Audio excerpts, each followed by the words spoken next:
ఎన్నెన్నో జన్మల బంధం సత్యభామ సీరియల్తో తెలుగు ప్రేక్షకులను పలకరించారు వేద యష్ అలియాస్ నిరంజన్ గారు, దేబ్జాని గారు. వీళ్ళిద్దరి పేరుని చూస్తే నిజంగా రియల్ కపుల్ లాగా అనిపిస్తూ ఉంటుంది. సత్యభామ సీరియల్ విషయానికి వస్తే మాత్రం సత్యభామ సీరియలే కాదు, ఎన్నెన్నో జన్మల బంధం సీరియల్లో కూడా ఒక హస్బెండ్కి ఒక వైఫ్ ఎంత సపోర్టివ్గా నిలబడాలో అదేవిధంగా సత్యభామ సీరియల్లో సత్య కూడా క్రిష్కి అంతే సపోర్టివ్గా నిలబడుతూ ఉంటుంది. ఎలాంటి సమస్యలు ఎదురైనా సరే, ఎలాంటి కష్టంలో అయినా సరే భార్య భర్తకి ఎంత సపోర్టివ్గా నిలబడాలి అనే విధంగా సత్య క్యారెక్టర్ అయితే డిజైన్ చేయడం జరిగింది.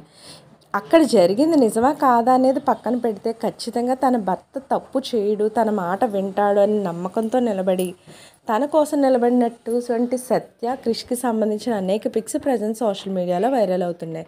వాళ్ళిద్దరి మధ్య లవ్ సీన్స్ కానీ అసలు చాలా చాలా బాగుంటాయి. వాళ్ళిద్దరి మధ్య పేరు చాలా బాగుంటుంది. వాటన్నిటికీ సంబంధించిన పిక్స్ నేను కూడా ఇక్కడ పెడుతున్నాను, మీరు కూడా చూసేయండి. సో ఇలాంటి లేటెస్ట్ అప్డేట్స్ కోసం ఛానల్ తప్పకుండా లైక్ చేయండి, షేర్ చేయండి, సబ్స్క్రైబ్ చేయడం మాత్రం మర్చిపోకండి.